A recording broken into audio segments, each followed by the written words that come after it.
আজ থেকে দক্ষিণবঙ্গে বৃষ্টির পূর্বাভাস। আর কি বলছে আবহাওয়া অফিস জানবো আমাদের প্রতিনিধি বিশ্বজিৎ সাহা আমাদের সঙ্গে রয়েছে। বিশ্বজিৎ, বৃষ্টির সম্ভাবনা রয়েছে, শুধুমাত্র বজ্রবিদ্যুৎ সহ হালকা মাঝারি বৃষ্টি নয়, তার সঙ্গে ঝোড়ো হাওয়া বইবে। উত্তরবঙ্গ দক্ষিণবঙ্গ এই দুই বঙ্গেই সব জেলাতেই ঝড় বৃষ্টির সম্ভাবনা রয়েছে। কলকাতাতেও ঝড় বৃষ্টির সম্ভাবনা রয়েছে। অর্থাৎ আজ এবং আগামীকাল সব থেকে বেশি সম্ভাবনা, এবং তারপরও এই সম্ভাবনা থাকবে মূলত উপকূল ও পশ্চিমের জেলাগুলিতে আগামী কয়েকদিন এই সম্ভাবনা থাকবে। অর্থাৎ ঝড় বৃষ্টি দুটোই হবে। কোথাও কোথাও বিক্ষিপ্তভাবে দু এক জায়গায় কালবৈশাখীরও সম্ভাবনা আগামী 48 ঘন্টায় হতে পারে, এবং সম্ভাবনা শিলাবৃষ্টি হতে পারে। কোথাও কোথাও বজ্রপাতের আশঙ্কা রয়েছে। এই সপ্তাহেই তাপমাত্রা বেশ কিছুটা কমতে পারে, কারণ ঝড় বৃষ্টির কারণে আগামী দুদিন তাপমাত্রার সেরকম কোনো পরিবর্তন নেই। তারপর থেকে 2 থেকে 3 ডিগ্রি সেলসিয়াস তাপমাত্রা কমতে পারে। একেবারে ধন্যবাদ।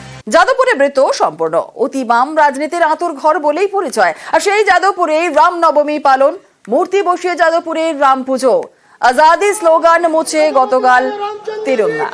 দিন কয়েক আগেই ইফতার পালিত হয়েছিল এই যাদবপুরে।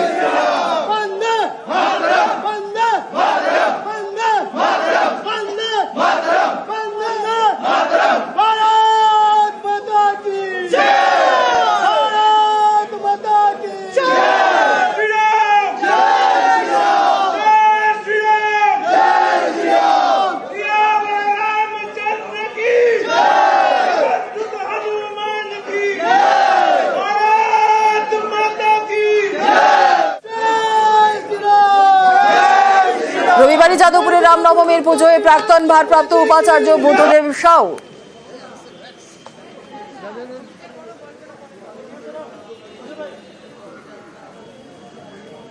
আমাদের যাদবপুর ইউনিভার্সিটিতে সরস্বতী পুজো হয়, দুর্গা পুজো হয়, আবার ইফতার পার্টিও হয়। আমি সব জায়গাতেই যাই। যে কোনো শান্তিপূর্ণ এবং সৌভ্রাতৃত্বের যেখানে উপস্থিতি থাকে সেরকম জায়গায় যেতে তো আমার কোনো আপত্তি নেই। রাম এরকম তো কোনো নিষিদ্ধ জিনিসও নয়। এক জায়গায় বাধা থাকবে, এক জায়গায় বাধা থাকবে না কেন? একটা জায়গাতে অনুমতি দেওয়া হবে, আরেকটা জায়গাতে হবে না, তার কারণটা কি? তাহলে ইউনিভার্সিটিতে রিজলিউশনই করুক যে আজ থেকে আমরা কোনো রকম ধর্মীয় অনুষ্ঠান করতে দেব না। সেই রিজলিউশন না করে একটা জায়গাতে বিভিন্ন রকম ভাবে অজুহাত দেখানো, এটা দুর্ভাগ্যজনক।